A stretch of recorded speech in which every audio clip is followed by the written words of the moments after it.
Thanks for stopping by at Twisted Art Designs. In the last video, I showed how to catalog rubber stamps. I specifically showed cataloging Julie Nutting rubber stamps, but I wanted to just do a quickie update to show. I talked about the alphabetical tabs that you can also get, and I just wanted to show what that looked like because I did go ahead and add those to my book. I had them, but I just hadn't put them in the book yet. So when you put tabs in, they're plastic sheets that fit into the 3-ring binder, and I just used a label maker to do tabs. So now it's easy to flip through my book because I've got a little alphabetical divider, and on some of them I would do 2 letters if there were only a couple stamps that were in that, because I didn't have enough to do 26 different letters. But like here is H through I. But it just makes it easier when flipping through and looking for a stamp if you know the name of the stamp.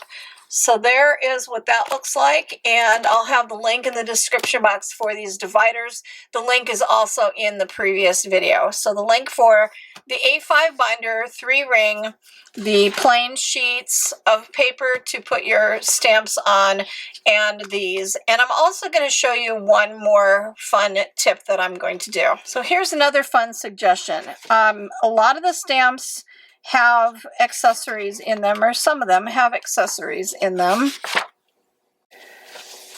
like hats. So several of them have hats. Aisha has a hat.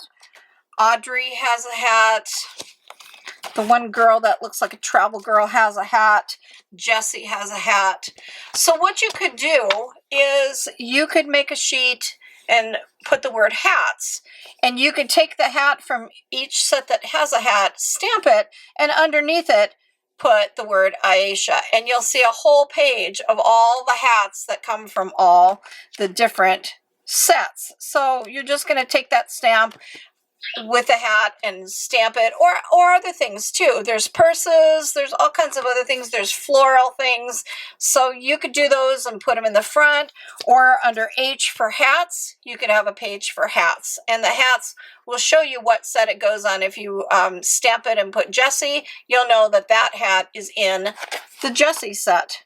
So there's another suggestion for something else to do to organize your Julie Nutting stamps. So if you haven't watched the last video showing you how I created this book, a nice way of inking and cleaning your stamps and organizing your Julie Nutting collection, check out the last video and go make some art, because art is the heart. Thanks for stopping by.